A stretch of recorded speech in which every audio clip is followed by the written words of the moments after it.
Alright girlies, let us talk about hair. If you have tried everything, the oils, the masks, the Instagram hacks, and your hair still is not behaving the way that you want, this video is going to change that. We are diving into the science of everything about hair because, and you really need to understand this, your hair is dead. It is protein that stopped living the second that it left your scalp. And you cannot feed it back to life no matter how many ghar ka nuskas you do, no matter how much rice water you put in your hair. The only way to have great hair and great scalp health is to nourish your scalp from the inside out and stop damaging your cuticles. And I'm going to share 9 tips in this video that will help you do exactly that. I'll also share my own routine along the way as an oily scalp, dry haired girly. So if you have the same type of hair, the product recommendations will help. So go ahead and get out your notepads and let's begin. Now, before we get into what you should do, let's look at what you should absolutely stop doing. Number 1, stop wearing the same tight bun every single day. Slick back hairstyles look cute on Pinterest, but they're really bad for your hair follicles. The constant tension that those hairstyles create cause something called traction alopecia, and the hairline that recedes as a result of traction alopecia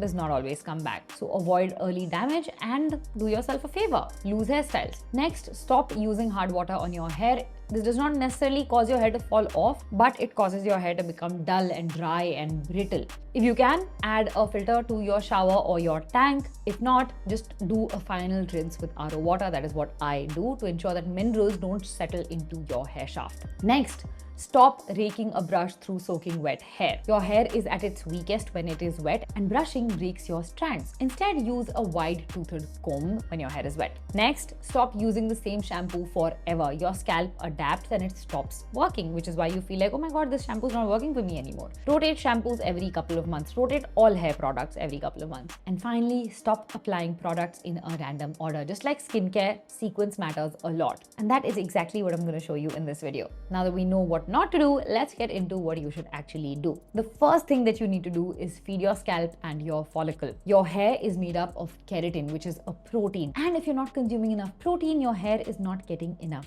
keratin. See, your body has a priority list when it comes to nutrient distribution. Your organs first, everything else in your body, and then your hair is pretty much last. So if you are low on protein, on iron, on vitamin D, on vitamin B, that affects your hair as well because your body stops sending those resources to your hair follicles long before you see any physical signs like hair falling out or hair breakage. And there is enough research to prove this. So if you have hair breakage, if you have hair fall, hair thinning, if you have scalp issues, the first step is to get your blood work done. A full nutritional panel. This includes total protein, albumin, pre-albumin, CBC, and iron panel, which includes all of these tests, vitamin D and B12. If you're deficient in any of these, that is not something a shampoo or a serum can fix. Once you do your test, consult your doctor, and regardless of what you are deficient in, fix your protein, roughly 1 gram per kilo of body weight. Eggs, chicken, paneer, dal, Greek yogurt, whey. If you're a vegetarian, you have to be especially careful because it's very easy to undereat protein. And for all other supplements, consult your doctor. They will give you the best supplement for your body and for your needs. And whatever you do, do not start supplements off of a YouTube video, including this one, because the wrong supplements and over supplementing can also lead to several issues, and that is not what you want. This brings me to point number 2, treat your scalp like skin. A lot of us, I feel, don't realize this, but your scalp is not hair. It is skin. It is the same as your face and the rest of your body. It has a barrier and a microbiome and oil glands, everything. And most of us never really cater to these things, right? What do you do with your scalp? You will either use very harsh shampoos or you will drown it in oil and figure out, oh, this will fix my hair. But think about your face, right? If you drown it in heavy oil and you don't cleanse properly, you're gonna break out, you'll get congested. If you strip your face skin with raw harsh products, it will either get oilier or it will become dry and irritated. If you neglect it entirely, it'll become flaky and dull. Your scalp does the exact same things, you just cannot see it under your hair. So I would highly recommend reconsidering your weekly champi. And I'm sorry to do this to our moms, but oiling your scalp does not make your hair grow, does not make your hair thicker, it does not nourish your hair. Your scalp already produces sebum. Plus, the hair follicles are bigger, so they're generally more porous than any other pores on your skin, and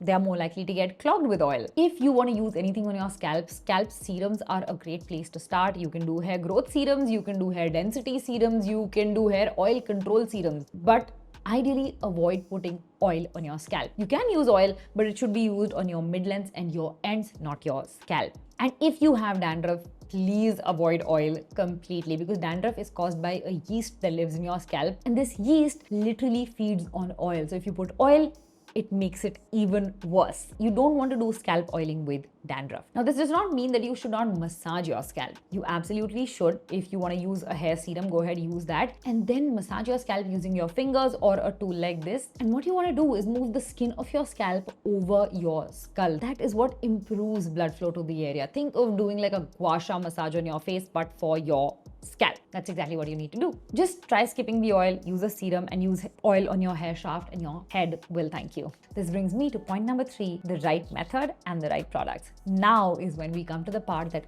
all of you were waiting for: how to cleanse and condition your hair so that it looks amazing all week round. And yes, there is a right and wrong way to do this, so pay attention. Step number 1 is your pre-shampoo mask. This is what determines how your hair looks after washing. So ideally 20 odd minutes or 30 odd minutes before you shower, it's a good idea to condition your mid-lengths and your ends. This is where you use hair oils. And if you have dry hair, frizzy hair, brittle hair, consider using hair masks or even a bond repair treatment. I generally use this own concoction oil that I've made a while back. It's been lasting me very long. The Inde Wild Champi Oil is also great. And once a month, I'll use the Redken bond repair treatment. Now, the reason we do a pre-shampoo treatment is because it basically stops the hair from getting stripped of moisture when you are washing it, and also it prevents a lot of water from getting absorbed into the hair shaft, which ultimately leads to swelling and breakage. Your pre-shampoo time is also the time to apply scalp serums if you like. Right now I'm using the ordinary hair growth serum, and I do not like to keep it on overnight because every single serum makes my scalp oily. So about 40 minutes before washing my hair, I'll just apply this, massage my scalp, and keep it along with my hair conditioning treatment. And then we move on to step number 2, which is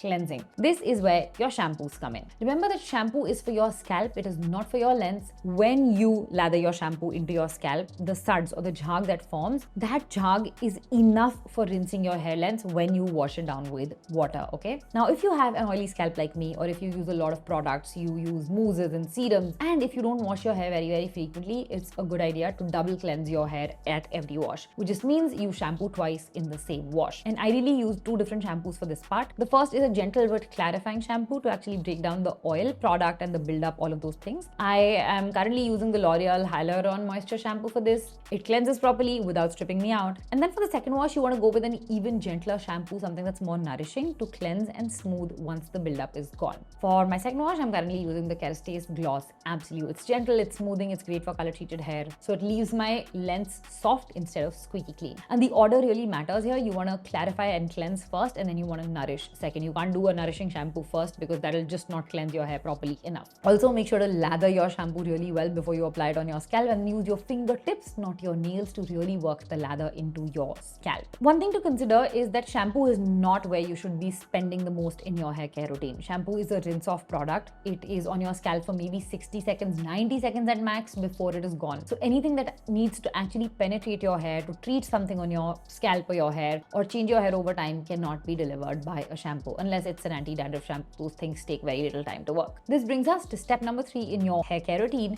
and that is conditioning. Now, if you're going to splurge anywhere in your routine, I think this is the place to do it, because conditioner actually stays in your hair long enough to penetrate and do something. Also, make sure you're not putting conditioner on your scalp, because it does the same thing as oil. It will clog your follicles and over time cause your hair to fall out. So when you apply conditioner, first you need to squeeze all the water out of your hair, then apply the conditioner on your mids and your ends, and then leave it on for 2 to 3 minutes minimum. And then you just simply rinse it off. Now, coming to what conditioner you should buy, because there are so many in the market, I think you need a stack of conditioners, to be very honest. The first one that everybody needs is a regular rinse out conditioner.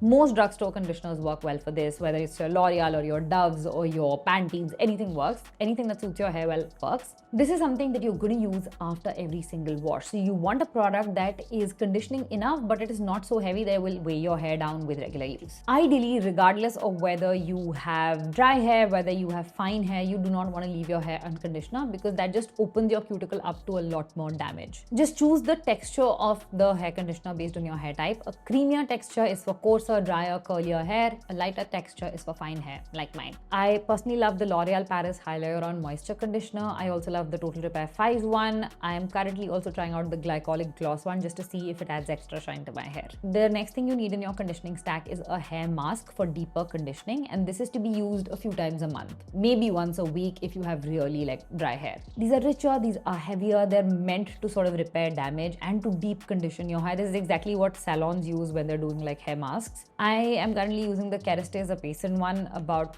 2-3 times a month, and that's it. This is very worth the investment if you have colored hair, curly hair, or even damaged hair. The next category is bond repair products like Olaplex, K18, Redken Acidic Bonding, etc. But you have to remember that not everybody needs these, despite all of the marketing hype that you can see around these, okay? These products are meant specifically for damaged hair because they help repair broken bonds in your hair that get broken either due to chemical treatments or regular use of high heating methods. So if you've never colored your hair and you do not use a lot of heat, you are wasting money if you are buying bond repair treatments. If you use color, if you use bleach, if you get chemical treatments, if you heat style regularly, then these can be an amazing addition to your stack. And finally, you have leave-in conditioners. These are generally great for most people. I think everybody should have them because not only do they just seal in the moisture in your hair, they also help protect your hair against pollution, environmental damage, all of those things. I have these 3 on repeat: the Redken leave-in conditioning treatment, the L'Oreal Extraordinary Oil Serum, and the Kérastase Magic 8-Hour Night Serum. This is the one that I have been using the most regularly. It really makes your hair very soft, and I keep switching between these. The next step, and it is an optional one after using your conditioner, is something called glossing. This is a relatively new addition to hair care, but I've been seeing it all over Instagram and I have been loving it. I did some research, and this really helps with that glass-like shine in your hair if that is something that you are after. Shine is just light bouncing off like a flat cuticle, right? So these products essentially coat your hair strand and seal the cuticle flat so that light reflects evenly off the surface. It just gives them that glassy effect. Now, there are a lot of products that claim to add shine to your hair, but from my research, I found that in-shower treatments work the best. And this one, the L'Oreal Elvive Glycolic Gloss Acidifier Spray, is the only one that's available in India as an in-shower treatment as of now. I couldn't find the others. I think they're available abroad, but not in India so far. It's a generally good product for the price. Does it do a lot for your shine? I don't know. I've just used it twice. So maybe after you use it for a month, I will let you know how it works. You just have to leave it on for 5 minutes after conditioning your hair, then you rinse it off. This is an optional step, obviously. If you are after that, maybe it's worth a try. And finally, you have your leave-in products. These are the ones that you apply after you're out of the shower, after you've towel dried your hair. This is when you do your leave-in products. It is like a protection step before you dry your hair, before you use heat on your hair. It's also an after styling step, which basically helps seal all of the cuticles and prevent further damage in your hair.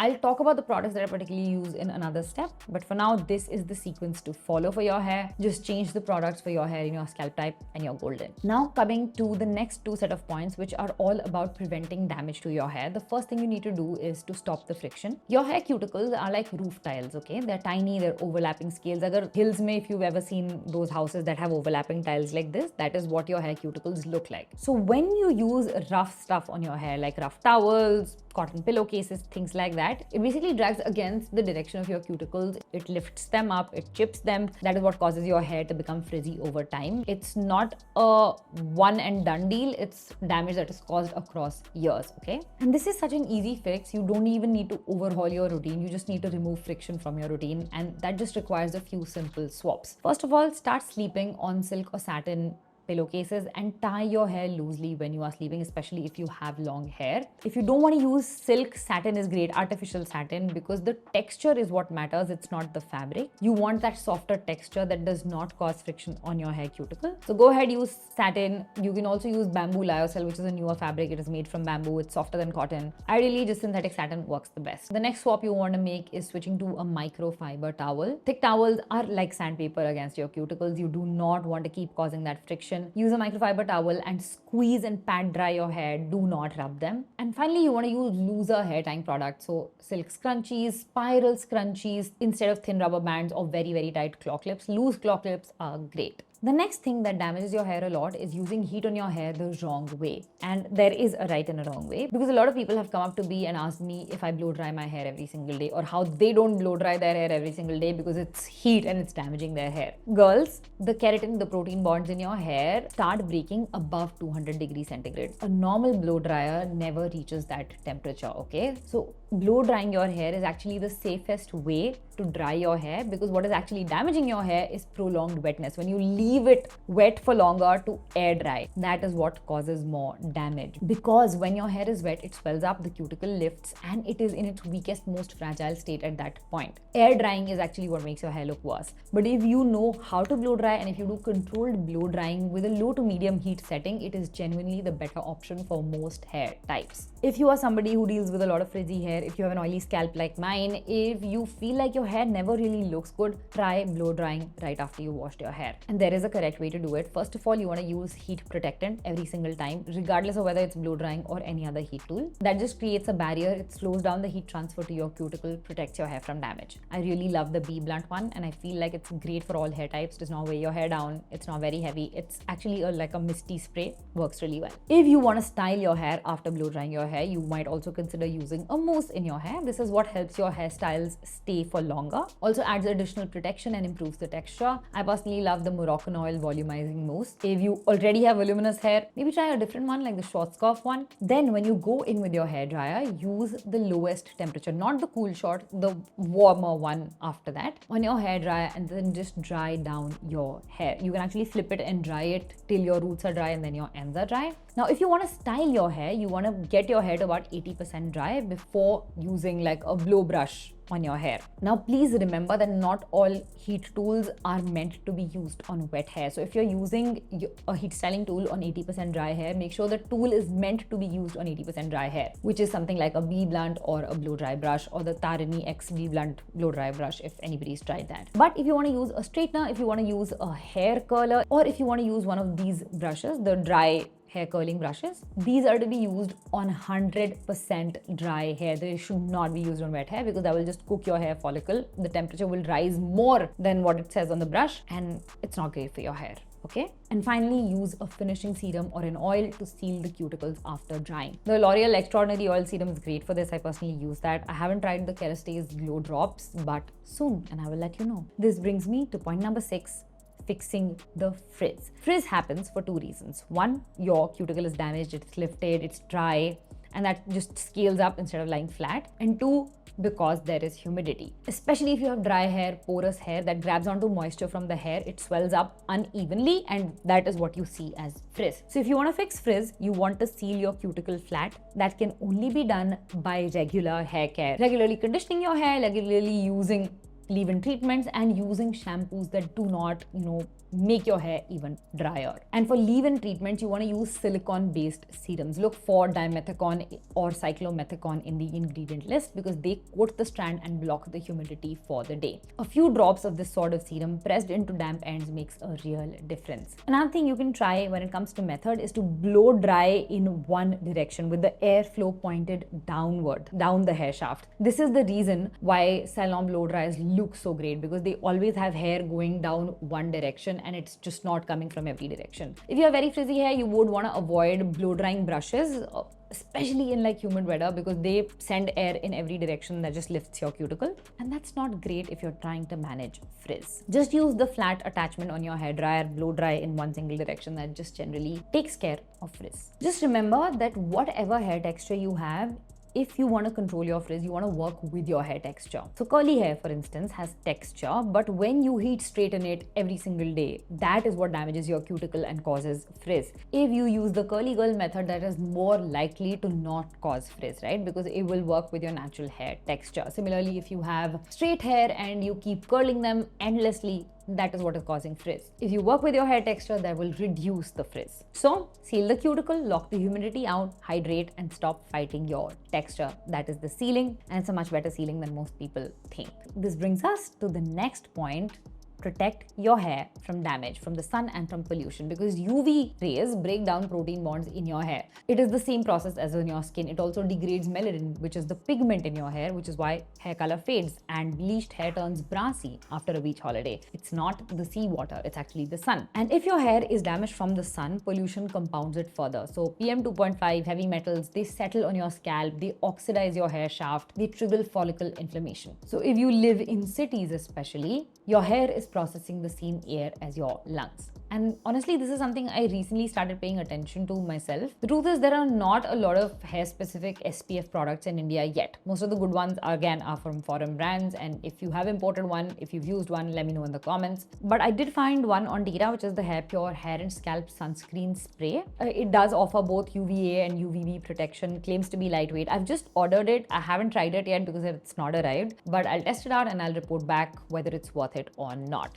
But in the meantime, carry a hat or a scarf with you because that's your most effective protection. I carry a scarf in my bag always when I'm out and about. Generally, I don't step out for this long that it causes sun damage. But whenever I do, I have something in my bag. For worst case, just spray your heat protectant before stepping out because most of them do contain UV filters and offer some coverage. It's not a replacement for a proper SPF, but it's better than nothing. And finally, antioxidant leave-in conditioners or serums that have vitamin E, vitamin C, green tea extract. I think Kérastase has a great one. Again, I've not tried it, but this is something that I've started paying attention to. So in a short or maybe a reel sometime later, I'll report back to you. Another thing that really helps is just tying your hair back on bad AQI days because loose hair catches significantly more particulate matter than like a bun or a braid. So it's generally a good idea to have your hair tied back in loose hairstyles instead of open all of the time because that reduces damage. And this finally brings me to salon treatments. What is worth it and what's not? Let's figure it out because salons will try and sell you everything. Some of it is genuinely worth it. Most of it is just a marked up version of things that you can do at home for a tenth of the price. So what should you go to the salon for?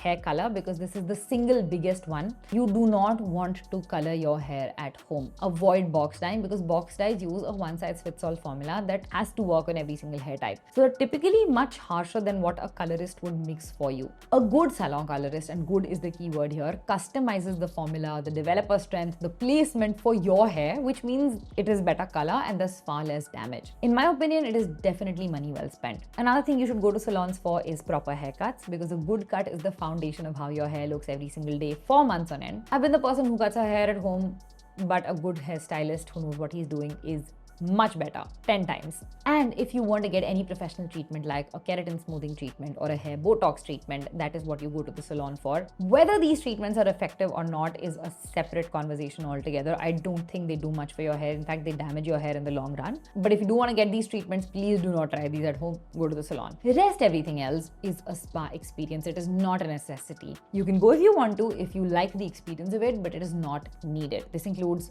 salon deep conditioning treatments, scalp facials, hair spas. You can actually get the products and do it at home for 1/10 of the price. If you want to save money, these are things I would not get at a spa, but if you want to go for the experience, go ahead. The rule to follow is that if anything is chemical or precision based, that is what you want to pay the professional for. Anything that's mostly a product applied to your hair for a few minutes, you can do it at home. And that is it. That is all that hair care entails, essentially. Everything else is marketing gimmick, mostly. So good hair is not luck. It's not expensive products. It's not trying every trendy product that you see on Instagram. It's just making informed decisions about your scalp type, your hair type, and doing it consistently. That's the entire secret. So go ahead, use the framework that I have shared, swap out the products for your own scalp and your hair type, and let me know which of these tips you found the most helpful. Also, make sure you check out the skincare deep dive next if you haven't already. If you want great hair and great skin, and I'm going to see you guys very, very soon in the next one. Bye.